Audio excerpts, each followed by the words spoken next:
হযরত মরিয়ম আলাইহিস সালাতু ওয়াস সালামের বাবা আমার আল্লাহর একটা ডাক দিয়া কয়, আল্লাহ দুনিয়ার কত মানুষের সন্তান আছে, আমার তো একটা সন্তান নাই। আল্লাহ তুমি আমরার একটা সন্তান দিয়ে আমরার কলিজাটা ঠান্ডা করো। হযরত মরিয়মের মা আর আব্বা জান নামাজের মুসল্লাটার ভিতরে পইরা কানতে কানতে নামাজের মুসল্লার মধ্যে বেহুশ হইয়া গেছে। হঠাৎ করে ঘুম থেকে জাগ্রত হইয়া আর 2 রাকাত নামাজ পড়ছে রে বাবা।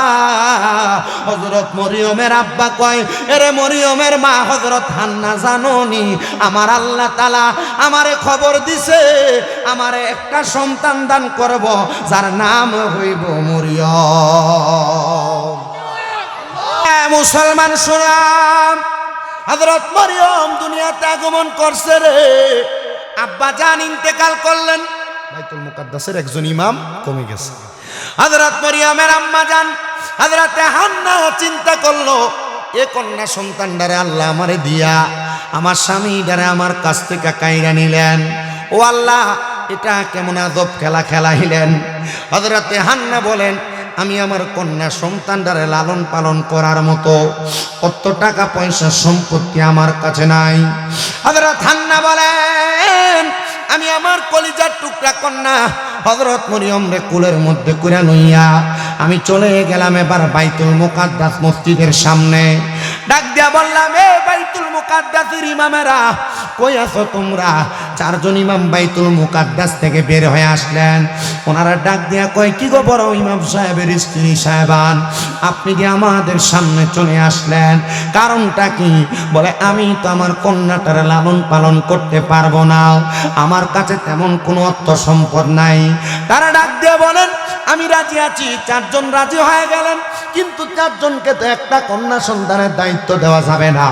4 জনের মধ্য থেকে কে কন্যা সন্তানটাকে নিবে তাদের মাঝে প্রতিযোগিতা চলতেছে। এ বাবা, এবার 4 জন ইমামের কাছে আমার আল্লাহর পক্ষ থেকে এলহাম চলে আসলো, আল্লাহর বান্দারা তোমরা প্রতিযোগিতা করবা না এমন ভাবে, তোমরা যে দোয়াত কলম দ্বারা তোমাদের কিতাবের লেখাগুলা লেখো, ওই দোয়াত কলমটা তোমরা কষ্ট করে নদীতে ফেলে দাও। বিসমিল্লাহ বলে ফেলবা, যেন নদী থেকে যার দোয়াত কলমটা ফিরে আসবে তার কাছে আল্লাহ তাআলার বন্ধু হযরত মরিয়ম লালন পালন হবে। 4 জন নদীতে কলম মারছে, কিন্তু কারোর কলম ফিরে আসে নাই। শুধু হযরত মরিয়ম আলাইহিস সালাতু ওয়াস সালামের যে খালু আছেন ওনার কলমটা ফিরে আসছে। মরিয়মের খালু হযরত মরিয়ম রে কোলে নিয়া বাইতুল মুকাদ্দাসের ছোট্ট একটা ঘরের মধ্যে লালন পালন করা শুরু করলেন। হযরত মরিয়মের বয়স এবার হয়ে গেল 7 থেকে 8 বছর। হযরত মরিয়ম মানুষকে তাওহীদের দাওয়াত দেয়, হযরত মরিয়ম মানুষকে রিসালাতের দাওয়াত দেয়, হযরত মরিয়ম মানুষকে আল্লাহর কথা বলে। কিন্তু ইহুদিরা বলে, এই ছোট্ট মাইয়া 7, 8, 9 বছর বয়স, এই মাইয়াটা আমাদের বাপদাদার ধর্মকে লাঞ্ছিত করার জন্য এমন কোন খোদার দাওয়াত দেয় যে খোদা নাকি একজন। তখন মানুষগুলা লাত উজ্জার পূজা করত, মূর্তির পূজা করত, মানুষগুলা গাছের পূজা করত, ওই সময়কার মানুষ সূর্যের পূজা করত, ওই সময়কার মানুষ পানির পূজা করত, ওই সময়কার মানুষগুলা শিরিক বেদাতের সাথে লিপ্ত ছিল। হযরত মরিয়ম বলে, আমি তাদেরকে বলতে লাগলাম, তোমরা যে গাছের পূজা করো ওই গাছ কেটে ফেললে আর রাখতে পারবে না। তোমরা যে মাছের পূজা করো তোমরা সেই মাছকে আবার আহার করো। যেই সূর্যের পূজা করো ওই সূর্য চলে যায় আবার আসে। তোমরা যে অবুঝ প্রাণীদের পূজা করো, গরুর পূজা করো, এগুলা তোমাদের কাছ থেকে চলে যায় আবার আসে, মৃত্যুবরণ করো। আমি মরিয়ম এমন একজন খোদার দাওয়াত তোমাদেরকে দেই, ওই খোদার দাওয়াত তোমরা গ্রহণ করো, যার সাথে কোনো শরীক নাই, লা শারিকা লা, ওই আল্লাহ তাআলার সাথে কোনো অংশীদার নাই। তিনি মৃত্যুবরণ করে না, তিনি হাইয়ুল কাইয়্যুম, তিনি চিরস্থায়ী, তিনি চিরঞ্জীব। হে আল্লাহর বান্দারা, তোমরা কেউ আল্লাহর প্রতি ঈমান আনয়ন করবা। তারা কেউ হযরত মরিয়মের কথা মানে না। হযরত মরিয়ম যে সময় বসবাস করতেন, কিছুদিন পরে হযরত মরিয়মের খালু মারা গেল। ওই বাইতুল মুকাদ্দাস এরিয়ার মধ্যে একজন লোক ছিল যার নাম ছিল কুচ্ছা। এই লোকটার কাজ হলো এলাকার সুন্দর সুন্দর মহিলা, এলাকার নারীদের সাথে অবৈধ সম্পর্ক করত, অবৈধ সম্পর্ক করে তার সময়গুলা কাটাইত। হযরত মরিয়ম আলাইহিস সালাতু ওয়াস সালাম 9 বছর থেকে 10 বছর উপনীত হওয়ার পরে হযরত মরিয়ম বড় স্বাবলম্বী হয়ে গেল। ওই কুচ্চা একদিন ফজরের নামাজের পরবর্তী সময়ে হযরত মরিয়মের ঘরের সামনে দাঁড়িয়ে গেছে। হযরত মরিয়ম তখন নামাজ আদায় করে। হযরত মরিয়ম ফজরের নামাজের পরবর্তী সময়ে গোসল করে পবিত্রতা হযরত মরিয়ম শুবে সাদিকের পরবর্তীতে গোসল করে পবিত্রতা অর্জন করে ঘরের দিকে প্রবেশ করে। হযরত মরিয়ম আলাইহিস সালাতু ওয়াস সালাম চলে আসলেন। কুচ্চা বাজে নজর দিয়ে তাকাইলেন। হযরত মরিয়ম বলে, কুচ্চা তুমি যার দরজার মধ্যে যাও সে নারীর ইজ্জত তুমি হরণ করো। আমার বুঝতে বাকি নাই তুমি আমার ঘরের দরজায় এসে আমার ইজ্জত নষ্ট করবা। হযরত মরিয়ম বলে, কুচ্চা সাবধান, বাইতুল মুকাদ্দাসের কোন দরজা দিয়ে আমার ঘরে প্রবেশ করবা না। তবে অনুমতি আছে, অনুমতি আছে, অনুমতি আছে। কিসের অনুমতি? বলে আমি 2 রাকাত নামাজ আদায় করব। 2 রাকাত নামাজ আদায় করেন হযরত মরিয়ম আল্লাহ তাআলার দরবারে দোয়া কামনা করে, গো আল্লাহ আমি মরিয়মের যদি ইজ্জত লুণ্ঠন করে, তুমি আল্লাহ তাআলা তাওহীদের দাওয়াত আমি দেই, তারা আমার তাওহীদের দাওয়াতটাকে অবহেলা করবে। আল্লাহ তুমি ছাড়া আমার ইজ্জত কেউ রক্ষা করতে পারবে না। আমার আল্লাহ ডাক দিয়া কয়, রে জিবরাইল যাও যাও, আমার মরিয়মের ইজ্জতটা রক্ষা করা দরকার। হযরতে জিবরাইল আমিন আগমন করলেন। মুখের ফুৎকার দ্বারা ওই কুচ্চা নামক লোকটাকে হযরত মরিয়মের ঘরের দরজা থেকে এমন দূরে একটা ঝাটকা দিয়া ফালাইলেন। ওই লোকটা কুচ্চা নামক বাজে লোকটার মাথা ফেটে রক্ত বের হয়ে মারা গেছে সাথে সাথে। আর জিবরাইল ডাক দিয়া কই, মরিয়ম আমার সামনে আগমন করে। হযরত মরিয়ম যখন আগমন করলো রে বাবা, হযরত মরিয়মকে মুখটা হা করার কথা বললেন। হযরত মরিয়ম মুখটা হা করার সাথে সাথে হযরত মরিয়মের মুখের মধ্যে একটা ফুৎকার দিলেন। ফুৎকার ফু দেওয়ার সাথে সাথে হযরত মরিয়ম ওনার ঘরে চলে গেলেন। অল্প কিছুদিন পর হযরত মরিয়ম গর্ভবতী হয়ে গেলেন। 10 বছরের নারী, এখনো পর্যন্ত কোনো বিবাহ হয় নাই, কিন্তু গর্ভের সন্তান। মানুষ হযরত মরিয়মকে অপবাদ দিতে লাগলেন, মরিয়ম তোমার বিবাহ হয় নাই, সন্তান আসলো কিভাবে? এটা হতে পারে না। মরিয়ম তুমি যে এমন কথা বলতেছ, এমন কাজ করতেছ, তোমার তাওহীদের খোদা কি তোমারে কোনো বাধা দেয় না? হযরত মরিয়ম কয়, আল্লাহ আমারে আপনি কলঙ্কের হাল গড়ায় পড়ায় দিলেন। মানুষ আমারে কলঙ্ক দেয়, মানুষ আমারে বাজে কথা বলে। মানুষ তো আমি মরিয়মের কথাগুলো শুনে না। স্বামী নাই, স্বামী নাই, সন্তান আসলো কেমনে? হযরত মরিয়ম রে আমার আল্লাহ তাআলা ইন্নাল্লাহা মা'আস সাবিরিন ধৈর্য ধারণ করার আয়াত শোনায়া দেয়। হযরত মরিয়ম ডাক দিয়া কই, আল্লাহ আমি ধৈর্য ধারণ করি, কিন্তু ইহুদিরা আমি মরিয়মকে অপবাদ দেয়, খারাপ কথা বলে। আল্লাহ কই, মরিয়ম অল্প কিছুদিন অপেক্ষা করো। অল্প কিছুদিন পরে হযরতে মরিয়ম আলাইহিস সালাতু ওয়াস সালামের সন্তান দুনিয়াতে আগমন করলো, ছোট বাচ্চা। এলাকার সব মানুষ মরিয়মের ঘরের দরজায় একদল মানুষ বলতেছে, মরিয়মের এই সন্তানকে দুনিয়াতে রাখা যাবে না। আমরা মরিয়মের এই সন্তানটারে আমরা মাটি গর্ত করে একবারে মাটির নিচে দিয়া দেই। আরেক দল বলতেছে আগুন জ্বালাও, আগুনের মধ্যে দিয়া দেই। আরেক দল বলতেছে না না না, জীবিত অবস্থায় নদীর পানিতে ফেলাইয়া দেই। হযরত মরিয়ম কয়, আল্লাহ ও আল্লাহ, আমি যদি আমার সন্তানটারে দুনিয়ার জমিনের মধ্যে মানুষের হাতে দিয়া দেই, তারা যদি আগুনে পুড়িয়া দেয়, তারা যদি পানিতে ফেলাইয়া দেয়, তারা যদি জীবিত মাটি দিয়া দেয়, আল্লাহ গো কেন এবার সন্তান দিলা, আবার তুমি কাইরা নিবা? আল্লাহ না না না, আমি মরিয়ম এটা সহ্য করতে পারবো না।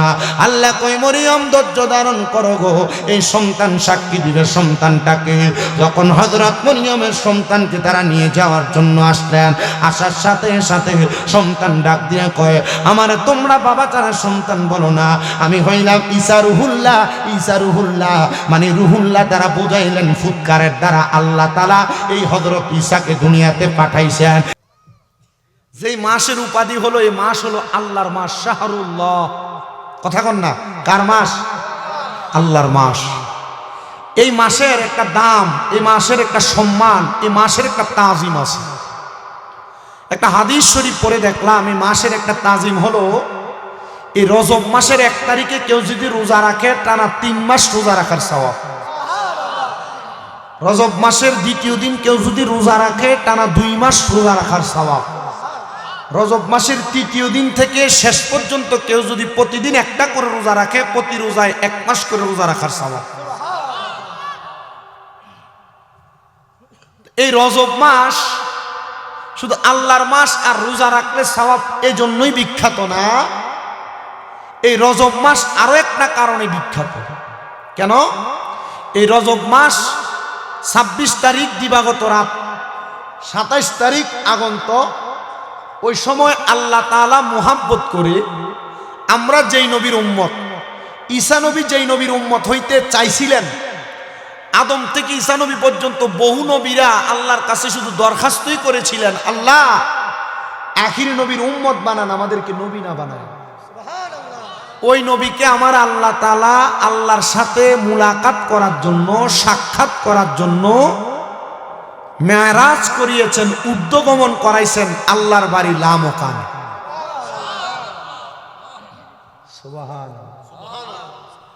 এই মাসটা আরো একটা কারণে পরিচিত, যে কারণ হলো রজব মাসের 6 তারিখ হযরতে খাজা মুঈনুদ্দিন চিশতি সানজিরি আজমিরি জিনার কারণে ভারত উপমহাদেশের মানুষ পরন থেকে ধুতি খুললা লুঙ্গি পরার সুযোগ পাইছে।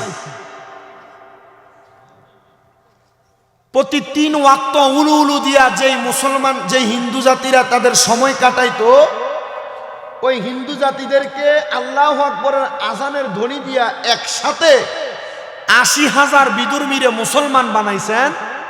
সে আতে রসুল হিন্দেল ওয়ালি খাজা গরিবে নওয়াজের 6 শরীফ 6 রজবের মাস এটা। আল্লাহ তাআলা যেন আমাদেরকে এই 6 রজবের অসংখ্য বরকত দান করেন। সবাই পড়েন আমিন। আমরা মুসলমান জাতি, একটা সর্বশ্রেষ্ঠ ইবাদত আছে, আফদালুল ইবাদাতিস সালাত। সবচাইতে আফদল ইবাদত সালাত, নামাজ। এবং আউয়ালু মা ইউহাসাবু বিহিল আবদি ইয়াউমাল কিয়ামাতিস সালাহ। আল্লাহ তাআলা হাসরের ময়দানে বান্দাদের কাছ থেকে সর্বপ্রথম যেই ইবাদতের হিসাব নিবেন, সেই ইবাদতের নাম হলো সালাত। কথা কন না? সেই ইবাদতের নাম সালাত, নামাজ। অসুবিধা হইতেছে? নামাজের ওয়াজ করলে মানুষ ওয়াজ শোনে না, নামাজের ওয়াজ করলে মানুষ ওয়াজ শোনে না। আমি নামাজের ওয়াজ করতাম না, আমি আপনাদের কাছে ওয়াজটা কি করি একটু শোনেন। আচ্ছা, যেই বাবা সন্তানরে জন্ম দেয়, ওই সন্তান যদি বাপরে অস্বীকার করে, ওই সন্তানের পরিচয় কি? হালাল জাদা না হারাম জাদা? একজন মুরব্বী শুধু গিয়ারওয়ালা, আর নাইলে আপনারা যুবক পোলাপানো অনেকে আছেন, এখান দিয়েও আছেন, আপনারা জবাব দেন না। আপনারা আমার আবার প্রশ্নের জবাব দেন। যে সন্তানরে বাপ জন্ম দিল, ওই বাপরে যদি ওই সন্তান অস্বীকার করে, এই সন্তানকে হালাল জাদা না হারাম জাদা? তো যেই ইবাদত শ্রেষ্ঠ, যেই ইবাদতের হিসাব হাসরের ময়দানে নেওয়া হবে, ওই ইবাদত যেখান থেকে আসলো, সেই জায়গা, সেই দিন, সেই দিনের কারামত, সেই দিনের ঘটনা, সেই দিনের ওয়াজকে যারা অস্বীকার করে, তারা কি মুসলমান না বেঈমান? সেই দিন কোন দিন? লাইলাতুল মেরাজ। এখন ফতোয়াবাজি চলে, হুজুর সবে মেরাজে কোনো নামাজ নাই, সবে মেরাজে বাড়তি কোনো ইবাদত নাই, আছে না? গত পরশুদিন আমার মাহফিল ছিল কিশোরগঞ্জের ভৈরব থানা। আমি ওয়াজ করতেছিলাম কবর আর হাসরের ময়দানের ভয়াবহতা। তো এটার ভয়াবহতার ওয়াজ করতে যাই আমি বলছি যে ইবাদতকারীরা যদি কবরবাসীদের জন্য দোয়া করে, কবরবাসীরা খুশি হয়। এক মুরব্বী পেছন থেকে, খুব বয়োজ্যেষ্ঠ, 70-80 বছর হবে, উনি কয়, হুজুর দোয়া কেমনে করতাম? আগে সবে বরাতে, সবে মেরাজে, সবে কদরে রাত্রবেলা ইবাদত কইরা কইরা, রাত্রবেলা নফল নামাজ পড়া নফল নামাজের পরে রাত্রবেলা মা বাবার কবর জিয়ারত করতাম। আর এখন সবে মেরাজের দিন মানুষ মসজিদের হুজুরা নতুন নতুন কইতে আবিষ্কার হইছে, এরা মসজিদের দরজা মাইরা দেয়। মানুষ এমনি 5 ওয়াক্ত নামাজ পড়ে না, দেখেন না সবে মেরাজের উসিলায় মসজিদে যাইয়ানি এই রাত্রে কান্নাকাটি করা, নফল নামাজ পড়ানি, মানুষটার অন্তরটা নরম হয়, আর পরবর্তীতে 5 ওয়াক্ত নামাজ না পড়ে। আপনারা কয় যে সারা বছর নামাজ নাই, রোজা নাই, সবে মেরাজ সবে বরাতের রাতে শুধু ইবাদত করলে কি কামই বুঝিলাফি খেলে আর বিরিয়ানি খেলে, কিন্তু এইটা বুঝে না যে এই রাতে মসজিদে যে ইবাদত করে নি বান্দার মনটা নরম হইলে বান্দার জীবনটা নি পরিবর্তন হয়ে যায়, ঠিক না? আমি আপনাদের কাছে ধারাবাহিক কথাগুলো বলি, একটু শুনবেন, অসুবিধা হবে? নবী মেরাজে যান নাই, নবী মেরাজে যেতে চান নাই, নবী মেরাজে যাবেন এই কথা নবীর এরাদা না, নবীর ইচ্ছা না। নবী মেরাজে যাবেন এই ইচ্ছা স্বয়ং রাব্বে কারীম আল্লাহর ইচ্ছা। কার ইচ্ছা? আল্লাহর ইচ্ছা। তবে আল্লাহ এমনে এমনি ইচ্ছা করেন নাই, আল্লাহ তাআলা এমনে এমনে ইচ্ছা করেন নাই। কিভাবে ইচ্ছা করলেন সে জায়গায় যাওয়ার আগে আমি বলে নেই, আমরা নামাজ পড়ি কয় ওয়াক্ত, সওয়াব পাই কয় ওয়াক্তের জানেন? 50 ওয়াক্তের। সুবহানাল্লাহ। ওই নামাজ যে আমরা 5 ওয়াক্ত পড়ি, 50 ওয়াক্তের সওয়াব পাই, আল্লাহ তাআলা আমাদেরকে দেন।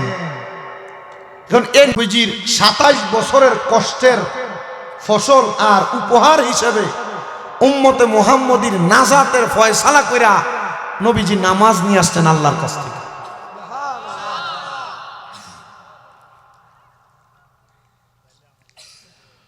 তো কখন নামাজ আসছে শুনেন, আল্লাহর একজন পয়গম্বর জিনার নামাকে নামদার তাজদারে মদিনা হুজুরপুর নূর মুহাম্মদ মুস্তাফা আহমদ মুস্তাফা সাল্লাল্লাহু আলাইহি ওয়াসাল্লাম মদিনার রাহমাতুল লিল আলামিন নবী। ওই নবীজির পূর্বে আল্লাহ তাআলা বাবা ছাড়া একটা নবী দুনিয়াতে পাঠাইছিলেন, জিনার নাম হলো হযরতে ঈসা রুহুল্লাহ। নাম কি? বাপ ছাড়া সন্তান জন্ম নিলে মানুষ এটাকে হালাল জাদা বলে না। ওই ঈসা নবীরে ইহুদিরা অপবাদ দিয়েছিল। কখন অপবাদ দিয়েছে? ঈসা নবীর মায়ের নাম হযরতে মরিয়ম আলাইহিস সালাতু ওয়াস সালাম, মনে রাখবেন। হযরতে মরিয়ম আলাইহিস সালাতু ওয়াস সালাম এখনো পর্যন্ত দুনিয়াতে আগমন করেন নাই। আগমন করার আগে হযরত মরিয়ম আলাইহিস সালাতু ওয়াস সালামের মা, যার নাম ছিল হযরতে হান্না, নাম কি? হযরত মরিয়ম আলাইহিস সালাতু ওয়াস সালামের বাবা, যিনি ছিল বর্তমান জেরুজালেম ফিলিস্তিনে যে মসজিদ অবস্থিত বাইতুল মুকাদ্দাস, ইসরায়েলের জালেম বাহিনী যে মসজিদকে দখল করার জন্য মুসলমানের উপর অত্যাচার চালায়, ওই বাইতুল মুকাদ্দাস মসজিদের মধ্যে ইমাম ছিলেন 5 জন। কয়জন?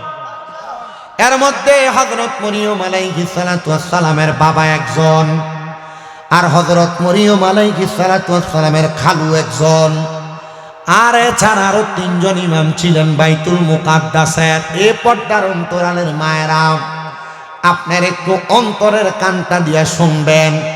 কোন মহিলার গর্ভে সন্তান না আগমন করলে ওই মহিলার মনে কত কষ্ট থাকে। কোন বাবারে বিবাহ করার পরে আল্লাহ যদি সন্তান না দেয়, ওই বাবার কলিজা ফেটে কত কান্না চলে আসে। ওই বাবা একটা সন্তানের জন্য কত লাখ লাখ টাকা ডাক্তার কবিরাজের কাছে খরচ করে ফেলে। ঠিক তেমন ভাবে হযরতে মরিয়ম আলাইহিস সালাতু ওয়াস সালাম, ওনার আব্বা জান বলেন, আমি বাইতুল মুকাদ্দাসের ইমাম, কিন্তু আমি বাইতুল মুকাদ্দাসের ইমামতি করা অবস্থায় আমার আল্লাহ তাআলা আমার একটা সন্তান দেয় না, একটা সন্তান দেয় না।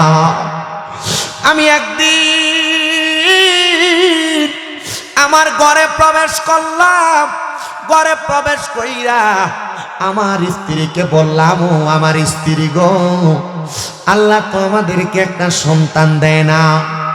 আমি বাইতুল মুকাদ্দাসে ইবাদত করি, তুমি তোমার ঘরে ইবাদত করো রে স্ত্রী, চলো না আজকে আমরা দুইজন একসাথে আমাদের ঘরে বৈশা 2 রাকাত শুকরিয়া আদায় করার লক্ষ্যে আমার আল্লাহ তাআলার দরবারে নামাজ আদায় করি। কালীপুরা এলাকার মুরব্বী বাবা, এ পর্দার অন্তরালের মা, স্বামী স্ত্রীদেরকে গভীর রজনীতে শুধু মিলন করার জন্য আমার আল্লাহ তাআলা রাত্র দেয় নাই। বাবা, বাসর রাতে যে 2 রাকাত নামাজ পড়ে বাসর শুরু করছো, একবার চিন্তা করে দেখো আর কোন দিন তুমি তোমার স্ত্রীকে সাথে নিয়ে নামাজ আদায় করেছো। আল্লাহর নবী বলে ওই স্বামী স্ত্রী বড় ভাগ্যবান। নবী গো কারা? বলে যেই ঘরের মধ্যে স্বামী সামনে দাঁড়ায়া আর স্ত্রী স্বামীর ডানে দাঁড়ায়া পেছনে নামাজ আদায় করে, তাদের মতো ভাগ্যবান স্বামী স্ত্রী আর দুনিয়াতে না। বাসরাইতে যে 2 রাকাত নানিরা আর খালারা মামিরা ফুফুরা পড়াই দিছে, এরপরে আর জামাই বর জীবনে এক লগে নামাজই পড়ে না। ঠিক আছে?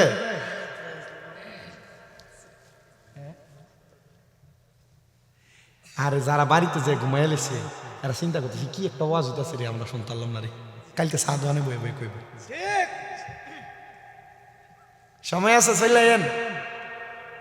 আর আমি ফুসকা মানুষ, ছোট মানুষ, এ বয়সে ওয়াজ মাহফিল করি, 9 বছর হয়ে গেছে হিসাব করে দেখছি, 17 সাল থেকে তো ওয়াজ যে করি। আলহামদুলিল্লাহ আমার এই যে মুরব্বী, বিশেষ করে পর্দার আলে মহিলা, আপনি খবর লন বেডিয়েত মনে এর থেকে বেশি না, আমার মহিলারা খুব মহব্বত করে আমার ওয়াজ শোন।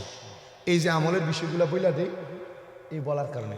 এখন আপনি তো বাজ্যা নামাজের কথা বড় কইতারেন না, কইবেন কেমন? কারণ আপনি নিজেই পড়েন না। আর আটকা ধরে কইলে কিছু একজন বেরিয়ে দেখে শয়তান আটকা যদি আজকে ওয়াজ শুনে দেয় কোন যে এই আজকে চলো নামাজ পড়ি, বেডি ডাইরেক্ট আপনার কব কোন দিয়ে সান উঠছেন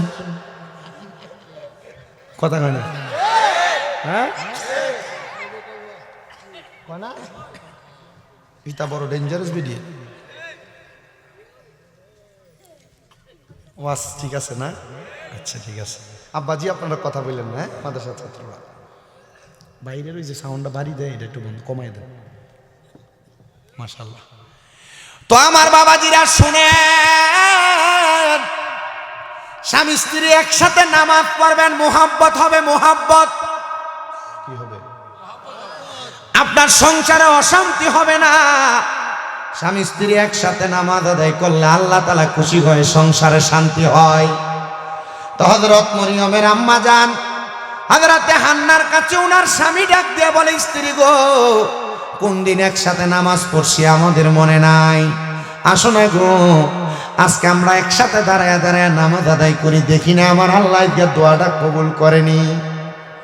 তারা স্বামী স্ত্রী একসাথে 2 রাকাত নামাজের নিয়ত কইরা দাঁড়ায়া 2 রাকাত নামাজ যখন পড়ছে, হযরতে মরিয়মের আব্বা হযরতে হান্নার স্বামী একসাথে নামাজ পড়ে সালাম ফিরায়া সিজদার মধ্যে পড়া কান্দে, মুনি ও আল্লাহ, একটা সন্তান যদি না দাও আল্লাহ গো, মরার পরে দোয়া করবে কি? ও তুমি কাউরে দিলা 10টা সন্তান, থাকার জায়গা নাই, আবার কাউরে দিলা লক্ষ কোটি টাকা, একটা সন্তান নাই। টাকা পয়সা ধন সম্পত্তি দিলা বেশি করে, কিন্তু মরার পরে কান্দে করে কবরে নামাবে কে তা? আরে রে প্রেমের খেলা খেলছো দয়াল রে। কার ঘরে খাবারটা খাইলাম? মুরব্বিটা কই? ওনার একটা মেয়ের সন্তান নাই, 8 বছর দোয়া করেন। আমি কইছি এই মেয়েটা যদি বেশি করে কালো জিরা খায়, হাকিম মুন্সির মেয়ে, আর 5 ওয়াক্ত নামাজের পাশাপাশি তাহাজ্জুদ আর সলাতুল হাজতের নামাজটা পড়ুক, 3 মাস স্বামী যদি কাছে থাকে আর ইবাদতটা রানিং থাকে, আল্লাহ সন্তান দিয়ে নিয়ামত দিবে। এই নিয়ামত আল্লাহ তাআলার পক্ষ থেকে আসে। নিয়ামত কার পক্ষ থেকে আসে? এজন্য আশেক লেখছে, ও তুমি কাউরে দিলা কোটি টাকা, একটা সন্তান নাই। আবার কাউরে দিলা 10টা সন্তান, থাকার জায়গা নাই। টাকা পয়সা ধন সম্পত্তি দিলা বেশি করে, মরার পরে কান্দে করে কবরে নামাবে কে তা? আরে রে প্রেমের খেলা খেলছো দয়াল রে, তোমার খেলা চমৎকার। দোস্তরে কান্দাইয়ার দয়াল মিলাইছো বাজার রে, প্রেমের খেলা খেলছো দয়াল রে। নির্দোষীরে রাখো দয়াল ববের জেলখানায়, আবার অপরাধ করিয়া কেহ ঘুরে সর্বদাই। হাকিম হইয়া হুকুম কর, পুলিশ হইয়া ধর, আবার সর্প হইয়া দংশন কর, উজা হইয়া যার রে। প্রেমের খেলা খেলছো দয়াল রে, জোরে কোন আল্লাহু আকবার। হযরত মরিয়ম আলাইহিস সালাতু ওয়াস সালামের বাবা আমার আল্লাহর একটা ডাক দিয়া কয়, আল্লাহ দুনিয়ার কত মানুষের সন্তান আছে, আমার তো একটা সন্তান নাই। আল্লাহ তুমি আমরার একটা সন্তান দিয়ে আমরার কলিজাটা ঠান্ডা করো। হযরত মরিয়মের মা আর আব্বা যান নামাজের মুসল্লাটার ভিতরে পইরা কানতে কানতে নামাজের মুসল্লার মধ্যে বেহুশ হইয়া গেছে। হঠাৎ করে ঘুম থেকে জাগ্রত হইয়া আর 2 রাকাত নামাজ পড়ছে রে বাবা। হযরত মরিয়মের আব্বা কয়, এরে মরিয়মের মা হযরত হান্না জানোনি, আমার আল্লাহ তাআলা আমারে খবর দিছে আমারে একটা সন্তান দান করব, যার নাম হইব মরিয়ম। ইয়া রাসূলুল্লাহ, ইয়া রাসূলুল্লাহ, আমরা আছি সেখানে, আমরা আছি সেখানে। হ্যাঁ মুসলমান শুনাম, হযরত মরিয়ম দুনিয়াতে আগমন করছে রে। আব্বা জান ইন্তেকাল করলেন, বাইতুল মুকাদ্দাসের একজন ইমাম কমে গেছে। হযরত মরিয়মের আম্মা জান হযরত হান্না চিন্তা করলো, এ কন্যা সন্তানটারে আল্লাহ আমারে দিয়া আমার স্বামীটারে আমার কাছ থেকে কাইরা নিলেন। ও আল্লাহ, এটা কেমন আজব খেলা খেলাইলেন। হযরত হান্না বলেন, আমি আমার কন্যা সন্তানটারে লালন পালন করার মতো কত টাকা পয়সা সম্পত্তি আমার কাছে নাই। হযরত হান্না বলেন, আমি আমার কলিজার টুকরা কন্যা হযরত মরিয়ম রে কুলের মধ্যে কইরা লইয়া আমি চলে গেলাম এবার বাইতুল মুকাদ্দাস মসজিদের সামনে। ডাক দিয়া বললাম, এ বাইতুল মুকাদ্দাসের ইমামেরা কই আছো তোমরা? 4 জন ইমাম বাইতুল মুকাদ্দাস থেকে বের হয়ে আসলেন। ওনারা ডাক দিয়া কয়, কি গো বড় ইমাম সাহেবের স্ত্রী সাহেবান, আপনি যে আমাদের সামনে চলে আসলেন, কারণটা কি? বলে, আমি তো আমার কন্যাটার লালন পালন করতে পারবো না, আমার কাছে তেমন কোনো অর্থ সম্পদ নাই। তারা ডাক দিয়ে বলেন, আমি রাজি আছি। 4 জন রাজি হয়ে গেলেন, কিন্তু 4 জনকে তো একটা কন্যা সন্তানের দায়িত্ব দেওয়া যাবে না। 4 জনের মধ্য থেকে কে কন্যা সন্তানটাকে নিবে তাদের মাঝে প্রতিযোগিতা চলতেছে। এ বাবা, এবার 4 জন ইমামের কাছে আমার আল্লাহর পক্ষ থেকে এলহাম চলে আসলো, আল্লাহর বান্দারা তোমরা প্রতিযোগিতা করবা না এমন ভাবে, তোমরা যেই দোয়াত কলম দ্বারা তোমাদের কিতাবের লেখাগুলা লেখো, ওই দোয়াত কলমটা তোমরা কষ্ট করে নদীতে ফেলে দাও। বিসমিল্লাহ বলে ফেলবা, যেন নদী থেকে যার দোয়াত কলমটা ফিরে আসবে তার কাছে আল্লাহ তাআলার বন্ধু হযরত মরিয়ম লালন পালন হবে। 4 জন নদীতে কলম মারছে, কিন্তু কারোর কলম ফিরে আসে নাই। শুধু হযরত মরিয়ম আলাইহিস সালাতু ওয়াস সালামের যে খালু আছেন, ওনার কলমটা ফিরে আসছে। মরিয়মের খালু হযরত মরিয়ম রে কোলে নিয়া বাইতুল মুকাদ্দাসের ছোট্ট একটা ঘরের মধ্যে লালন পালন করা শুরু করলেন। হযরত মরিয়মের বয়স এবার হয়ে গেল 7 থেকে 8 বছর। হযরত মরিয়ম মানুষকে তাওহীদের দাওয়াত দেয়, হযরত মরিয়ম মানুষকে রিসালাতের দাওয়াত দেয়, হযরত মরিয়ম মানুষ মানুষকে আল্লাহর কথা বলে। কিন্তু ইহুদিরা বলে এই ছোট্ট মাইয়া 7, 8, 9 বছর বয়স, এই মাইয়াটা আমাদের বাপদাদার ধর্মকে লাঞ্ছিত করার জন্য এমন কোন খোদার দাওয়াত দেয় যে খোদা নাকি একজন। তখন মানুষগুলা লাত উজ্জার পূজা করত, মূর্তির পূজা করত, মানুষগুলা গাছের পূজা করত, ওই সময়কার মানুষ সূর্যের পূজা করত, ওই সময়কার মানুষ পানির পূজা করত, ওই সময়কার মানুষগুলা শিরিক বেদাতের সাথে লিপ্ত ছিল। হযরত মরিয়ম বলে আমি তাদেরকে বলতে লাগলাম তোমরা যে গাছের পূজা করো ওই গাছ কেটে ফেললে আর রাখতে পারবে না, তোমরা যে মাছের পূজা করো তোমরা সেই মাছকে আবার আহার করো, যেই সূর্যের পূজা করো ওই সূর্য চলে যায় আবার আসে, তোমরা যে অবুঝ প্রাণীদের পূজা করো, গরুর পূজা করো, এগুলা তোমাদের কাছ থেকে চলে যায় আবার আসে, মৃত্যুবরণ করো। আমি মরিয়ম এমন একজন খোদার দাওয়াত তোমাদেরকে দেই, ওই খোদার দাওয়াত তোমরা গ্রহণ করো যার সাথে কোনো শরীক নাই, লা শারিকা লা, ওই আল্লাহ তাআলার সাথে কোনো অংশীদার নাই, তিনি মৃত্যুবরণ করে না, তিনি হাইয়ুল কাইয়্যুম, তিনি চিরস্থায়ী, তিনি চিরঞ্জীব। আল্লাহর বান্দারা তোমরা কেউ আল্লাহর প্রতি ঈমান আনয়ন করবা। তারা কেউ হযরত মরিয়মের কথা মানে না। হযরত মরিয়ম যে সময় বসবাস করতেন, কিছুদিন পরে হযরত মরিয়মের খালু মারা গেল। ওই বাইতুল মুকাদ্দাস এরিয়ার মধ্যে একজন লোক ছিল যার নাম ছিল কুচ্ছা। এই লোকটার কাজ হলো এলাকার সুন্দর সুন্দর মহিলা, এলাকার নারীদের সাথে অবৈধ সম্পর্ক করত, অবৈধ সম্পর্ক করে তার সময়গুলা কাটাইতো। হযরত মরিয়ম আলাইহিস সালাতু ওয়াস সালাম 9 বছর থেকে 10 বছর উপনীত হওয়ার পরে হযরত মরিয়ম বড় স্বাবলম্বী হয়ে গেল। ওই কুচ্চা একদিন ফজরের নামাজের পরবর্তী সময়ে হযরত মরিয়মের ঘরের সামনে দাঁড়ায় গেছে। হযরত মরিয়ম তখন নামাজ আদায় করে। হযরত মরিয়ম ফজরের নামাজের পরবর্তী সময়ে গোসল করে পবিত্রতা, হযরত মরিয়ম শুবে সাদিকের পরবর্তীতে গোসল করে পবিত্রতা অর্জন করে ঘরের দিকে প্রবেশ করে। মনে রাখবেন রে মুসলমান, মহিলা যারা, নারী যারা আছে তারা যেন দুনিয়ার জমিনের মধ্যে গোসল করার পর তাদের ছাড়া চুলগুলা কোনো পুরুষ মানুষ না দেখে। এ মহিলা কেন কেন কেন একটু শুনে রাখো, কারণ তোমার সর্বসৌন্দর্য প্রকাশ পায় একটা নারীর গোসলের পরবর্তী সময়ে। এই জন্য তোমরা কখনো গোসলের পরবর্তী সময়ে তোমার স্বামী ছাড়া অন্য কোনো পুরুষের সামনে তোমার চুল ঝাড়বা না, অন্য কোনো পুরুষের সামনে তোমার চেহারা দেখাইবা না। এটা হারাম হারাম হারাম হারাম, কিন্তু তোমার স্বামীর সামনে করা এটা তোমার জন্য বড় আরাম, এটা সৌন্দর্য। অনেক মহিলারা আছেন, আমি আপনাদেরকে স্বাভাবিকভাবে বলার চেষ্টা করি, যেগুলার বিচার মাঝে মাঝে আমাদের মুফতি সাহেবানদের কাছে আছে। হুজুর বিচার কি? স্ত্রী গোসল করে আসার পরে স্বামী যদি পরবর্তীতে স্ত্রীর সঙ্গে মধুর মিলনে লিপ্ত হতে চায়, ওই স্ত্রী তখন রাজি হয় না, চিন্তা করে মাত্রই তো গোসল করে পবিত্র হয়ে আসলাম, এখন কেন আমার স্বামী আবার আমার সাথে মিলন করতে চায়?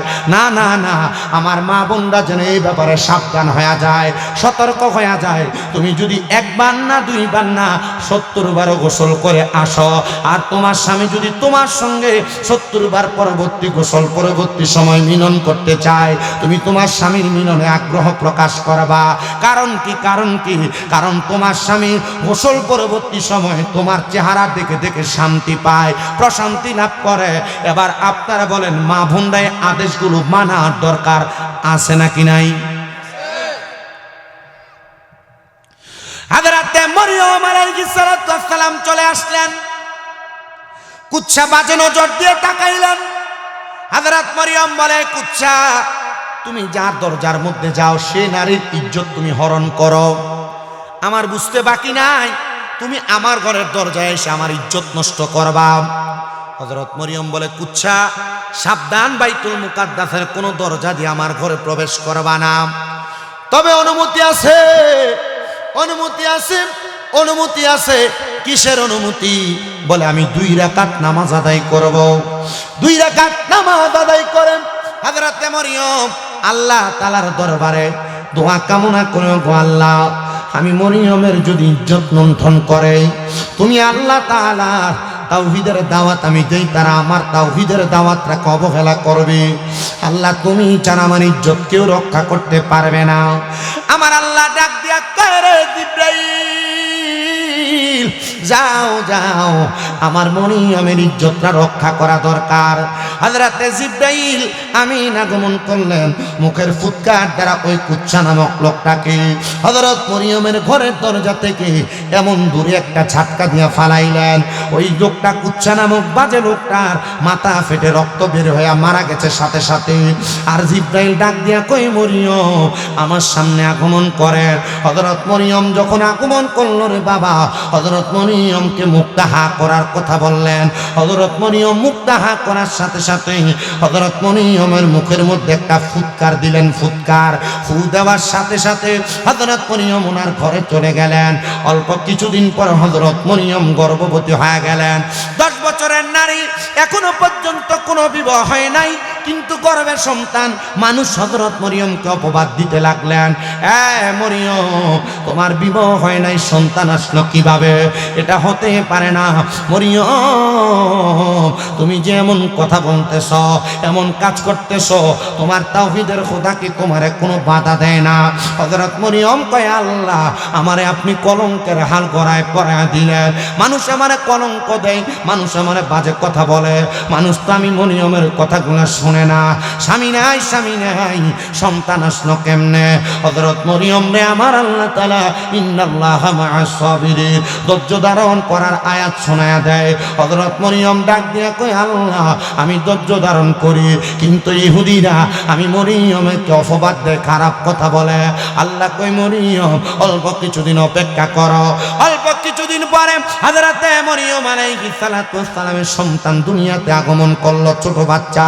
এলাকার সব মানুষ মরিয়মের ঘরের দরজায় একদল মানুষ বলতেছে মরিয়মের এই সন্তানকে দুনিয়াতে রাখা যাবে না, আমরা মরিয়মের এই সন্তানটারে আমরা মাটি গর্ত করে একবারে মাটির নিচে দিয়া দেই। আরেক দল বলতেছে আগুন জ্বালাও, আগুনের মধ্যে দিয়া দেই। আরেক দল বলতেছে না না না, জীবিত অবস্থায় নদীর পানিতে ফেলা দেই। হযরত মরিয়ম কয় আল্লাহ,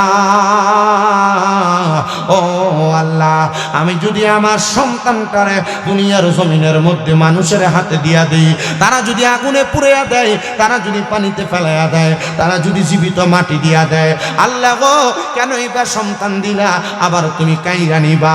আল্লাহ না না না, আমি মরিয়ম এটা সহ্য করতে পারবো না। আল্লাহ কই মরিয়ম ধৈর্য ধারণ করো গো, এই সন্তান সাক্ষী দিবে সন্তানটাকে। যখন হযরত মরিয়মের সন্তানকে তারা নিয়ে যাওয়ার জন্য আসলেন, আসার সাথে সাথে সন্তান ডাক দিয়ে কয় আমারে তোমরা বাবা ছাড়া সন্তান বলো না, আমি হইলাম ঈসা রুহুল্লাহ। ঈসা রুহুল্লাহ মানে রুহুল্লাহ দ্বারা বোঝাইলেন ফুৎকারের দ্বারা আল্লাহ তাআলা এই হযরত ঈসাকে দুনিয়াতে পাঠাইছেন। এবার মানুষ বলতে লাগলেন এটা আল্লাহর ফুৎ। কার ফুৎ? লাম ইয়ালিদ, জোরে কর না, লাম ইয়ালিদ। আল্লাহ কাউকে জন্ম দেন না, কারো থেকে জন্ম নেন না। তার মানে আল্লাহর কোন সন্তান আছে? আল্লাহর কোন মা বাবা আছে? না। এ বিশ্বাস করা কুফরি। বলেন এ বিশ্বাস করা কুফরি এবং শিরিক। এটা কি শিরিক? এটার কারণে গুনাহ হবে, গুনাহগার হবে, ঈমান চলে যাবে। এজন্য আল্লাহর কোন সন্তান, তো এরা তো ইহুদি, এরা ইহুদি হওয়া আর এই সমস্ত কথা বলা স্বাভাবিক কথা কয় না কেন? আর এই সমস্ত কথা যারা বলে এরা ইহুদি, এদের সাথে ইসলামের কোনো সম্পর্ক নাই।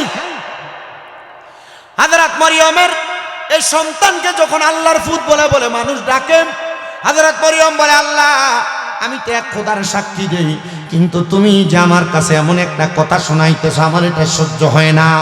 আল্লাহ তাআলার হুকুম পায়াম হযরত মরিয়মকে আল্লাহ আদেশ দিলেন মরিয়ম এখান থেকে বড় দূরে যাইয়া তোমার সন্তানটার একটা গুহার মধ্যে রেখে দাও। হযরত মরিয়ম বলে ও আল্লাহ গো, এই সন্তান কেমনে সহ্য করবে? সন্তান না খায়া কেমনে থাকবে? আল্লাহ তাআলার আদেশ অমান্য করে নাই। হযরত মরিয়ম ছোট বাচ্চাটারে নিয়া গুহার মধ্যে যখন রেখে দিলেন, আমার আল্লাহ তাআলার পবিত্র বান্দী হযরত মরিয়ম বলে আমি এক সপ্তাহ পরে পরে আমার সন্তানকে দেখতে যাইতাম। আমি যায়া দেখলাম হযরত মরিয়ম আলাইহিস সালাতু ওয়াস সালামের সন্তান হযরত ঈসা রুহুল্লাহ ওনার ডান হাতের শাহাদাত আঙ্গুলটা মুখের মধ্যে দিয়া উনি ডান হাতের শাহাদাত আঙ্গুলটাকে চষতেছে। দেখেন ছোট ছোট বাচ্চারা মুখের মধ্যে আঙ্গুল দিয়া কেমন করে চষে, কেন জানেন রে বাবা? আমার আল্লাহ তাআলা এই ছোট বাচ্চাদেরকে আঙ্গুল চষার মাঝখানে বরকতের পানি পান করায়। হযরত ঈসা রুহুল্লাহরে আমার আল্লাহ তাআলা ওই বরকতের পানি ওনার ডান হাতের শাহাদাত আঙ্গুল দিয়া বাঁচায়া রাখছে। হযরত মরিয়ম কয় আল্লাহ পাহাড়ের গুহার মধ্যে কেউ আমার সন্তানরে খাওয়ায় না, কিন্তু তুমি কি খাওয়ান দিয়া আমার সন্তানকে বাঁচায় রাখছো তুমি ভালো জানো। ঈসা রুহুল্লাহ বড় হয়ে গেছে, এবার মা যেমন তাওহীদের দাওয়াত দেয়, আল্লাহর দ্বীনের দাওয়াত দেয়, ঈসা রুহুল্লাহ তেমন ভাবে দাওয়াত দেয়। কিন্তু মানুষ কয় ঈসা রুহুল্লাহ তেমন ভাবে দাওয়াত দেয়, যদি এই দাওয়াত মানুষ গ্রহণ করে তাহলে মানুষ এই দাওয়াত গ্রহণ করার কারণে আমাদের বাপ দাদার ধর্ম লুণ্ঠিত হয়ে যাবে। চলো রে আমরা ঈসা রুহুল্লাহরে মেরে ফেলি। ঈসা রুহুল্লাহরে মারার জন্য তারা কত রকমের ফন্দি আটলেন। ফন্দি আটার পরে হযরত ঈসা রুহুল্লাহরে তারা মারতে পারে না। ঈসা রুহুল্লাহ যে জায়গায় বসবাস করতেন, একটা পাহাড়ের একবারে উঁচু স্থানের মধ্যে ছোট্ট একটা ঘর বানায়া ওই জায়গার মধ্যে হযরত ঈসা রুহুল্লাহ বসবাস করতেন। তো 10 জন ইহুদি একসাথে নিয়ত করলেন, চলো আমরা আজকে 10 জন একসাথে যায়া ঈসা রুহুল্লাহর ঘরের মধ্যে আমরা ঈসা রুহুল্লাহরে মেনে চলে আসব। মানুষ মনে করবে ঈসা রুহুল্লাহ নিজে নিজে ইন্তেকাল করেছে। তারা সবাই একসাথে শ্রেণী নিয়া হাতের মধ্যে দা কুড়াল নিয়া ঈসা রুহুল্লাহরে মারার জন্য গেছেন। যাওয়ার সাথে সাথে ঈসা রুহুল্লাহ ঘরের মধ্যে ইবাদত করে কার? আল্লাহর ইবাদত করতেছে। হযরত ঈসা রুহুল্লাহ যখন ইবাদত করে 10 জনের ভিতরে কইতেছে, রে কে মারবা? ঈসা রুহুল্লাহ তো ঘর থেকে ভয়ে বাইর হয় না। একজন ঈসা রুহুল্লাহকে মারার জন্য ঘরে প্রবেশ করছে।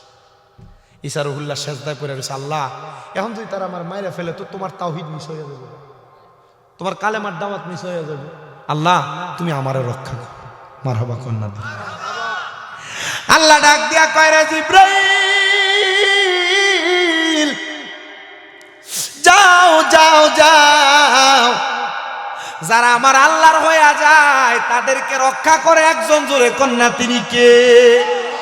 আপনি বিপদে, অভাবে, টেনশনে, মুসিবতে, রোগে ভরপুর আপনি আল্লাহর ইবাদতে লাগিয়া থাকেন, দেখবেন আল্লাহ অটোমেটিক আপনার উদ্ধার করবে। কথা কয় না? হযরত ঈসা রুহুল্লাহরে যাও, উনার ঘরের মাঝখান দিয়ে একটা ফাঁক ফাটাও, একটা ফাঁকা কইরা আমি আল্লাহ তাআলার আসমান কয়টা? কন্যা 7 আসমান। উপরে থাকবো 3 আসমান, নিচে থাকবো 3 আসমান, আর মাঝখানে 4র্থ আসমানের ভিতরে আমার বন্ধু ঈসা রুহুল্লাহরে আইনা তুমি রাখো। মারহাবা কন্যা। ইহুদিরা প্রবেশ করছে। আল্লাহ জিবরাইলের মাধ্যমে ঈসা পয়গম্বররে 4র্থ আসমানে জীবিত অবস্থায় নিয়ে রাখছে, এখনো জীবিত। ঈসা নবীজি যখন দুনিয়াতে ছিলেন উনি সব দোয়ার ভিতরে একটা দোয়া করছে, আল্লাহ তুমি তো সব নবীদের একটা কমন দোয়া কবুল করো, আমি ঈসা রুহুল্লাহর একটা কমন দোয়া হইল, আমারে তুমি আখিরি নবীর উম্মত বানাই। আখিরি নবী কোন নবী? জোরে জোরে জোরে জোরে কয় না? আখিরি নবী কোন নবী? আমাদের নবী। জোরে কন্যা সুবহানাল্লাহ। 4র্থ আসমানের মধ্যে আছেন হযরত ঈসা পয়গম্বর, আমাদের নবীর উম্মত হইয়া দুনিয়াতে আসবেন। ঈসা নবী আসার আগে কিয়ামত হইতো না? এর মধ্যে যা দেখতেছেন অবৈধ কর্মকাণ্ড, গান বাজনা, নাচানাচি, বেরিয়ে তুলঙ্গ, বেফরদা, বেহায়াপনা, মানুষ হারাম সুদ ঘুষ খায়, এ ফরের হক মাইরা মাইরা খায়, এটি যা দেখেন সব কিয়ামতের আলামত। যা দেখেন তা কিসের আলামত?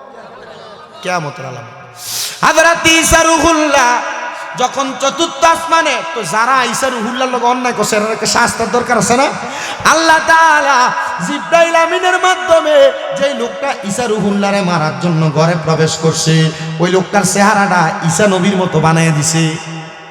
বাইরে হইয়া অনেক 9 জন চিন্তা করে, দেখলি ঈসা নবী আমরা লোকের মাইরা ভাগিয়া দিতেছে। ঈসা নবী মনে কইরা তারা নিজের লোকরে মারছে, ঘরে প্রবেশ করে দেখে ঘরের মধ্যে ঈসা রুহুল্লাহ নাই, তারা তাদের নিজের লোকরে মেরে ফেলছে।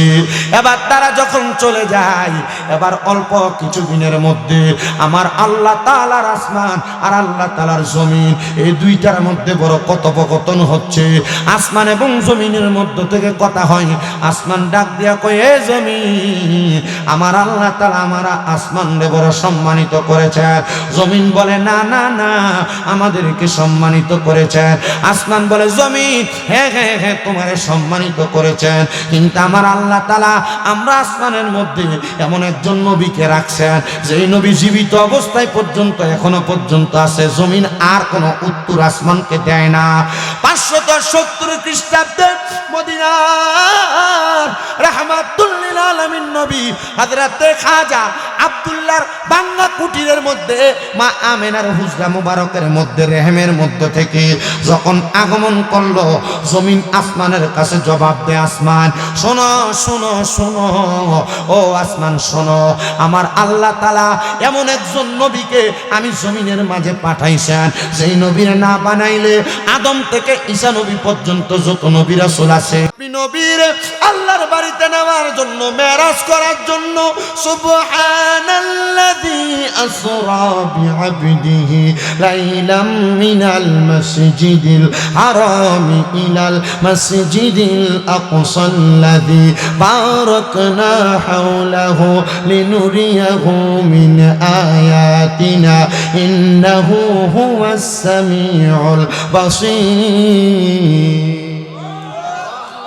কারবানি কারবানি আল্লাহ তাআলা মহিমান্বিত খোদা আমার নবীর মেরাজে নিবে, আর আমার নবী কান্দে, জিবরাইল আমার আল্লাহ যে আমি নবীর মেরাজে নিয়ে যাবে, আমার আল্লাহ তাআলা আমার উম্মতের কোনো ফয়সালা করছেনি, উম্মতের যদি কোনো ফয়সালা না হয় আমি আমার আল্লাহর দরবারে মেরাজে যাব কেমনে? আমার আল্লাহ জানে দেয়, এ জিবরাইল আমার বন্ধুরে বলো গো, আমার বন্ধুর উম্মতের নাজাতের জন্য আমি আল্লাহ তাআলা একটা ফয়সালা রেডি করে রাখছি।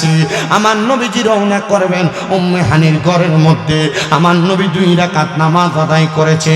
আল বিদায়া ওয়ান নিহায়া একটা কিতাব আছে, ইসলামিক ফাউন্ডেশন কর্তৃক ছাপানো, বাংলায় ছাপানো আছে 14 খণ্ডের ওই কিতাবের মধ্যে আমার নবীর মেরাজের কথা বড় সুস্পষ্টভাবে বর্ণনা করা আছে।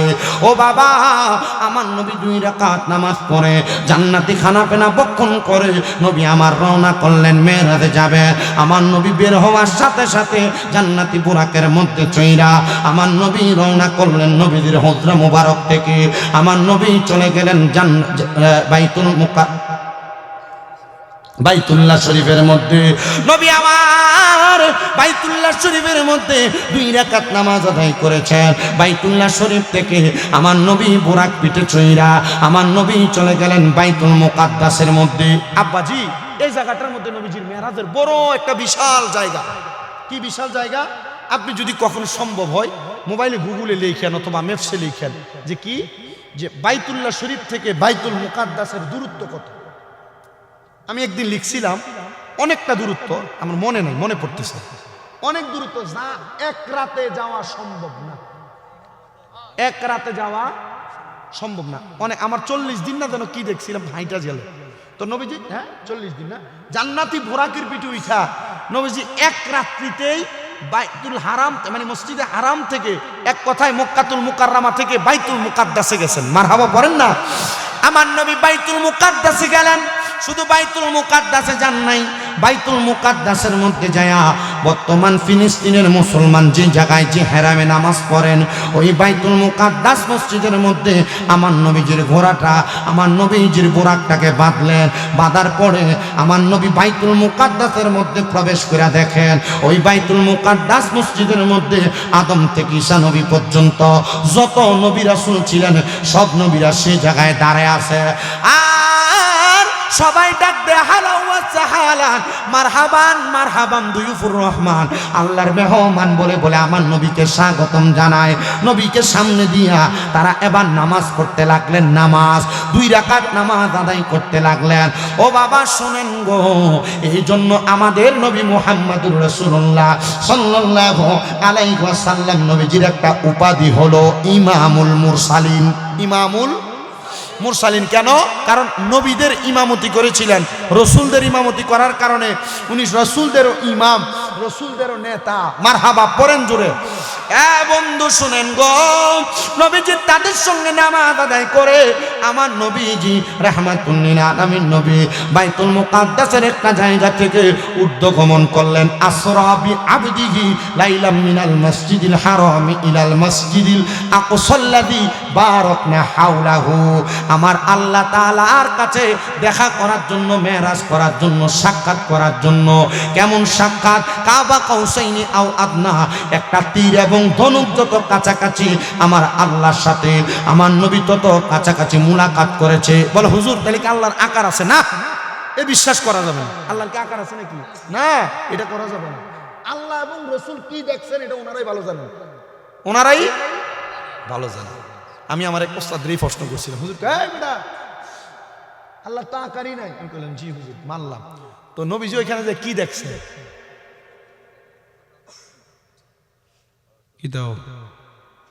আমি জিজ্ঞেস করছিলাম কি দেখছেন?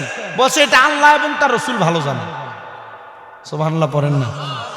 মুসলমান ইমানদার আমার নবী রাহমাতুল লিল আলামিন নবী আমার ঘোষণা করেন, হযরত সিদ্দিক আকবর রাদিয়াল্লাহু তাআলা আনহু থেকে হাদিস বর্ণিত, তিনি বলেন জগতের মানুষ তোমরা শোনো, আমার নবী যখন মেরাজে যায়, ঊর্ধ্বগমন করে, ওই নবীজি যাওয়ার সময় পয়গম্বর মুসা নবীকে ওনার মাকবারার মধ্যে, কবরের মধ্যে নামাজরত অবস্থায় দেখেছিলেন। মানে আদম থেকে ঈসা নবী পর্যন্ত যত নবী রাসূল ছিলেন তারা তাদের রওজা মুবারকে জিন্দা জিন্দা জিন্দা। এটা সব মুসলমানদের আকীদা এবং বিশ্বাস। রাহমাতুল লিল আলামিন নবী মেরাজের মধ্যে যাওয়ার পরে আমার আল্লাহ তাআলা ওই জায়গার মধ্যে নবীজিকে অনেক নিদর্শন দেখাইছেন। এর মধ্যে দুইটা নিদর্শন, একটা নিদর্শনের নাম হলো জান্নাত, আর একটা নিদর্শনের নাম হলো জাহান্নাম। রাহমাতুল লিল আলামিন নবীজি জান্নাত দেখার পরে বড় খুশি খুশি হলেন আর বললেন আল্লাহ তাআলার দরবারের ঘোষণা, এই জান্নাত নবীজির উম্মতের জন্য নির্ধারণ করা হয়েছে। রহমতের নবী যখন জাহান্নাম দেখেছিলেন, নবীজির আর মানুষ ওই জাহান্নাম এমন বিভীষিকাময় আমি নবীর চোখ মোবারক দ্বারা দেখা, ওই জাহান্নামের নিচ থেকে আগুন যখন উপরের দিকে ওঠে, আগুনের জিহ্বাটা, আগুনের মাথাটা জাহান্নামের উপরিভাগের মধ্যে চলে আসে, অনেক দূর পর্যন্ত জাহান্নামের আগুনের তাপ লেগে যায়। শুধু তাই না, একটা পাথর জাহান্নামের উপরিভাগ থেকে যদি ফেলা হয় 500 বছর লাগে নিচে যায় পৌঁছাইতে। নবী আমার কান্না করতে করতে যখন চলে আসবেন, আল্লাহ তাআলার দরবারে ফরিয়াদ জানায়, আল্লাহ এই জাহান্নামটা আমার উম্মত সহ্য করতে পারবে না। আল্লাহ তাআলা উম্মতে মুহাম্মদীর জন্য নাজাতের ফয়সালা করে আমার নবীর কাছে হাদিয়া হিসেবে উম্মতের জন্য 50 ওয়াক্ত নামাজ পেশ করেছেন, 50 ওয়াক্ত নামাজ দিয়েছেন। আমার নবী মেরাজ থেকে চলে আসবেন গো, হযরতে মুসা পয়গম্বর, মুসা আলাইহিস সালাতু ওয়াস সালাম, মুসা কালিমুল্লাহ, যিনি আল্লাহর সঙ্গে অসংখ্যবার কথোপকথন করেছেন।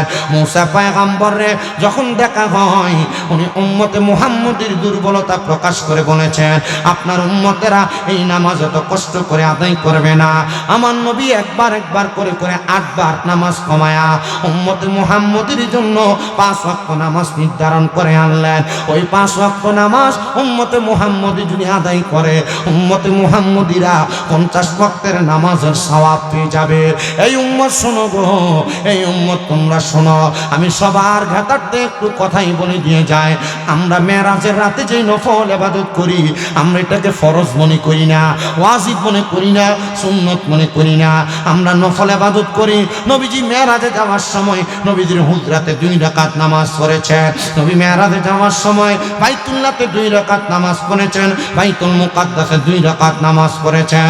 এই জন্য আমরা উম্মতে মুহাম্মদীরা নফল ইবাদত 2 করে আমরা চেষ্টা করলে সারা রাত্রে যদি সম্ভব হয় 1 লক্ষ ওয়াক্ত নামাজও আমরা 100 রাকাত নামাজও আমরা পড়তে পারি। ও মুসলমান তোমরা শোনো, এজন্য সবার কাছে আবদার, যে নামাজ আমার নবীজি মেরাজে গমন করে উম্মতের জন্য আল্লাহর পক্ষ থেকে হাদিয়া হিসেবে এনেছেন। এবার আপনারা বলেন, আমরা সবাই ওই নামাজটা বেশি বেশি পড়ার দরকার আছে না নাই? পুরা ওয়াজ মাঝখানে শুধু একটা কথাই দেখি, ঠিক না? আমি চেষ্টা করি আমার ওয়াজের ধারাবাহিক পুরাটা সময়, আমার গজল অনেক আছে ইউটিউব, ফেসবুক, ইউটিউবে অনেক গজল আছে, কিন্তু আমি আমার ওয়াজের মাঝখানে গজল গায়ে সময়টা নষ্ট করি না। আমি যে কামাল কান্দি, পাঁচকিত্তা, তারপরে আমরা জিমাইজন জেলে কম লাগে, কিন্তু এখন যে যুগ আসছে গজল গাইলে মানুষের মুখে মুখে মন্তব্য হয়ে যায়, মৌলবীরে দাবাত দিয়ে আনছে টেহা দিয়া এই গজল গায়ে সময় পার করে গেলাম। কথা বুঝছেন? এগুলা আমি জানি না, যেমন না চেহারা দেখলে তো বোঝা যায়। আমি যখন জিকির টান দিছি দেখছি নি দৌড়ে কেমন আছে অনেকে শুধু জিকির করে, আছে না? আমি জিকির করছি, এই জন্য সবার জন্য সব রাখছি। আবার অনেক মাহফিলে জিকির করি না, রেখে দিই মুনাজাতের আগে দিয়ে জিকির করি, এটা বইয়ে থাকে। আমার মনে আগামী 8 তারিখ এখানে কি যেন নোয়াগাঁও একটা মাহফিল আছে 10টা মিনিট, জি এখানে যাইবেন ইনশাল্লাহ। তবে আমার ওয়াজের সারমর্ম ইশরাহ মূল কি? কথা কন না তো, মূল কি? নামাজ। কথা কন না, মূল কি? নামাজ। মেরাজের রাইতে মসজিদ বন্ধ রাখেন না, ফরজ। আমরা বলি না এটা ফরজ, আমরা বলি না এটা ওয়াজিব, বলি না সুন্নত। এই যে মেরাজের রাতে নামাজ, মেরাজের রাতে যে এই তাবারুক করা, সিন্নি খিচুড়ি বিরিয়ানি জিলাপি, এরপরে সবাই একসাথে মিলা কবর জিয়ারত করা, এলাকার মানুষ জাঁকজমক ভাবে সুন্দরভাবে মসজিদে যাওয়া, এমনি মানুষ নামাজ পড়ে না। এই রাতের উসিলায় যায়া যদি ওয়াজ নসিহতের মাধ্যমে যদি হেদায়েত হয়, এটার জন্য আমরা এই মেরাজের রাতে ইবাদত করি। আমরা এটাকে ফরজ মনে করি না। এই জন্য আমরা যারা আহলে সুন্নাত ওয়াল জামাতের আকীদাওয়ালা, আমাদের নিয়ত শুধু ওয়াজ মাহফিলের ভিতরে না, আমাদের নিয়ত যেন সব সময় হয় নবীজি আল্লাহর দরবারে এই মেরাজে গমন করে উম্মতের জন্য হাদিয়া হিসেবে জাহান্নাম থেকে বাঁচানোর জন্য যে নামাজ নিয়ে আসছেন, এই নামাজ আমরা উম্মত যদি দাবি করি, আমরা এই নামাজ পড়ার দরকার। কিন্তু এটা ওয়াজের ফ্যান্ডেল পর্যন্ত হুজুর, এরপরে আর থাকে না। আমি আমার মাদেরকে বলবো, আপনারা মাঝে মাঝে হুজুরের লেগে আমরা লেগে হাদিয়া পাঠান না, 200 100 300 500 পাঠান কেন? কাহিনী হইলো, হুজুর একটু দোয়া করেন ঘরটা থেকে রোগবালা মুসিবত ছাড়ে না, হুজুর আমার জামাইটার কামাই বরকত নাই, হুজুর আমরা ঘরটার ভিতরে অনেকটা বিপদ আর কুফা লাগিয়ে রয়েছে। আমি বলবো, যদি আপনারা মহিলারা নামাজ না পড়েন, মহিলারা ইবাদত না করেন, শুধু শামীমরা না, পুরা কুমিল্লা জেলা, পুরা বাংলাদেশের বড় হুজুর দিয়ে দোয়া করিলে হুজুর দোয়া কামাইব। কথা কয় না কেন? আমরা হুজুরের কিন্তু এটা দিয়ে কামাই কমে যাবো, কি হইব? বেডিয়ে তো নামাজি হোক। কথা কয় না? আগে সকালবেলা ফজরের নামাজ পড়ে এলাকার আশেপাশে দিয়ে হাঁটলে মহিলাদের গুনগুন গুনগুন কোরআন তেলাওয়াত শোনা যেত, আর গেলে নাকদাহিন আওয়াজ শোনা যায়। বরকত সব আপনারা শেষ করে দিচ্ছেন। একটা মহিলা যদি চায় তার স্বামীকে নামাজি বানাইতে পারে। কথা কন না, আমার ওয়াজ শেষ। শুধু আমি যে কথা কইতেছি, একটা মহিলা যদি চায় তার স্বামীরে, কথা কয় না কেন, নামাজি বানাইতে পারে। যদি ঘরে বরকত চান, যদি বিপদ আপদ মুক্ত চান, মুসিবত থেকে উদ্ধার হইতে চান, রোগ মাপ করাইতে চান, জামাইয়ের কামাই রুজির বরকত করাইতে চান, আপনারা এই মেরাজ থেকে আমার নবী যেই নামাজ নিয়ে আসছে, এই নামাজ আপনারা আদায় করেন। দরকার আছে না নাই? আল্লাহ আমাদেরকে সে নামাজি হওয়ার তৌফিক দান করুন। সবাই জিকির করেন, আল্লাহ আল্লাহ আল্লাহ ইল্লাহ আল্লাহ আল্লাহ লা ইলাহা। মৌতের তুফান চলবে যখন নবীজি আমরার, দয়া করে দেখাইয়েন চেহারায় আনোয়ার নবীজি। আল্লাহ আল্লাহ লা ইলাহা ও আল্লাহ আল্লাহ লা ইলাহা। মা আমেনা স্বপ্ন দেখে গর্বে তাহার নূর, সেই নূরের নাম রাখিলেন মুহাম্মদ রাসূল নবীজি। আল্লাহ আল্লাহ লা ইলাহা ও পড়েন আল্লাহ আল্লাহ ও লা ইলাহা। রহমত বরকত লইয়া নবীজি আসলেন এই ধরায়, আসুন সবাই দাঁড়াইয়া সালাম জানা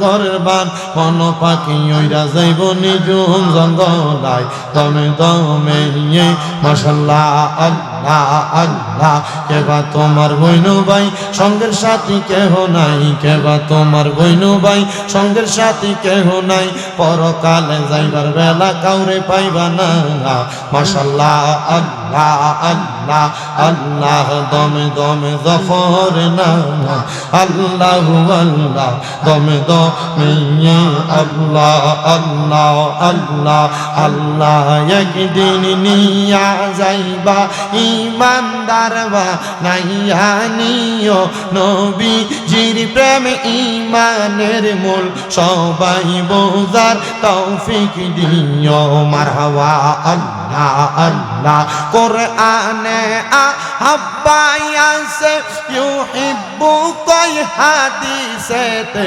হুব্বুর রাসূলি মিনাল ঈমান বুখারী খুলিয়া দেখো মাশাআল্লাহ আল্লাহ আল্লাহ আল্লাহ একদিন নিয়া যাইবা ইমানদার বানাইয়া নিও নবীজির প্রেম ইমানের মূল সবাই বোঝার তৌফিক দিও মারহাবা আল্লাহ আল্লাহ ফুলসে রাতের কঠিন পারে সেইখানে নবীকে পাবে যেই নবীকে না চিনিবে সেই নবীকে না চিনিবে জান্নাত পাবার আশা নাই ও মাশাআল্লাহ আল্লাহ আল্লাহ আল্লাহ একদিন নিয়া যাইবা ইমানদার বানাইয়া নিও নবীজির প্রেম ইমানের মূল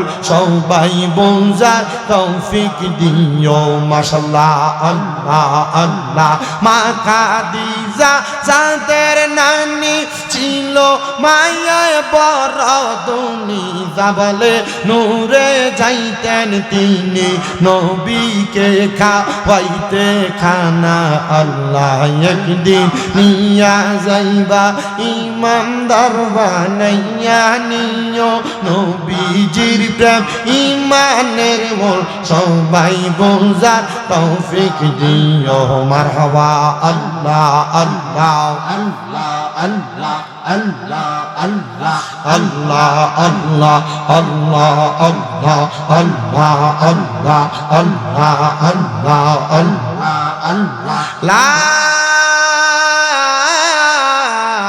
ইলাহা ইল্লাল্লাহু মুহাম্মাদুর রাসূলুল্লাহ সাল্লাল্লাহু আলাইহি ওয়াসাল্লাম আল্লাহুম্মা আমিন اللهم آمين الحمد لله رب العالمين الصلاة والسلام على رسوله الكريم ربنا ظلمنا أنفسنا وإن لم تغفر لنا وترحمنا لنكونن من الخاسرين اللهم أنت السلام ومنك السلام وإليك أرجو السلام حينا ربنا بالسلام ادخلنا الجنة دارك دار السلام تباركت ربنا وتعاليت يا الجلال والإكرام اللهم صل صلاة كاملة وسلم سلاما تاما على سيدنا محمد الذي تنحل به العقد وتنفرج به القرب وتقضى به الحوائج وتنال به الرغائب وحسن الخواتم ويستسقى الغمام بوجهه الكريم وعلى آله وأصحابه في كل لمحة ونفس بعدد كل معلوم لك اللهم صل على سيدنا محمد وعلى آل محمد بعدد كل داء ودواء وبعدد كل علة وشفاء رب العالمين الله রহমতের নজর করে তাকিয়ে দেখেন এই কুমিল্লা জেলার অন্তর্গত মুরাদনগর থানাধীন কালীপুরা দক্ষিণ পাড়া যুব সমাজের উদ্যোগে ৫তম বাৎসরিক ওয়াজ দুয়ার মাহফিল সাজায়া এলাকার মুরব্বিনে কেরাম উলামায়ে কেরাম, বিশেষ করে যুবক ভাইরা, বিশেষ করে ছোট ছোট মাসুম বাচ্চারা, তালেবুল ইলম ছাত্ররা, পর্দার অন্তরালের মা বোনেরা, সোশ্যাল মিডিয়ার মাধ্যমে দেশ বিদেশ থেকে দেখনেওয়ালা আমার ভাই বাবারা, মা বোনেরা, আল্লাহ প্রত্যেকের মুনাজাত তোমার দরবারে কবুল আর মঞ্জুর করে নাও। আল্লাহ ফরিয়াদ তোমার দরবারে গমনি। এখানে আমরা যারা হাত বাড়াইলাম, আমাদের গুনার দিকে তাকাইলে আমাদের বড় ভয় লাগে। না জানি এই গুনার কারণে কোন দিন মালাকুল মউত আজরাইলের কাছে আমরা ধরা পড়ে যাই, আমাদের ঘাড়ের রগ চিরা যাবে, চোখ উল্টে যাবে, জিহ্বার মধ্যে কামড় পড়ে যাবে। আল্লাহ এমন কঠিন মরণ দিও না।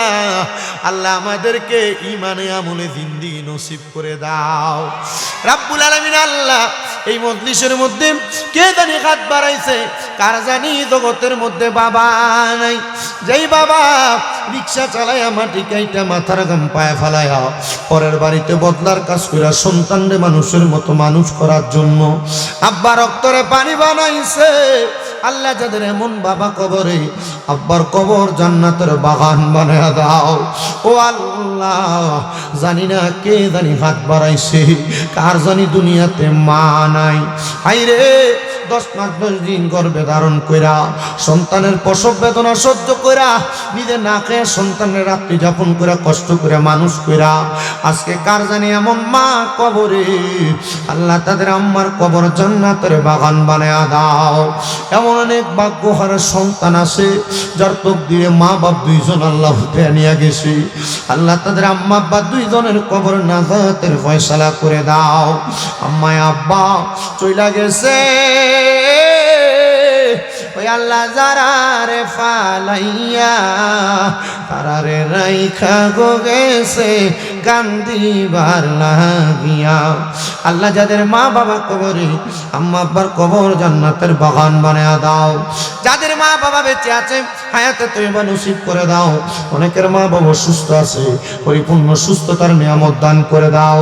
আমার মা অসুস্থ, আল্লাহ 8 মাসের উপরে, আল্লাহ তুমি আমার আম্মারে সুস্থতার নিয়ামত দান করে দাও।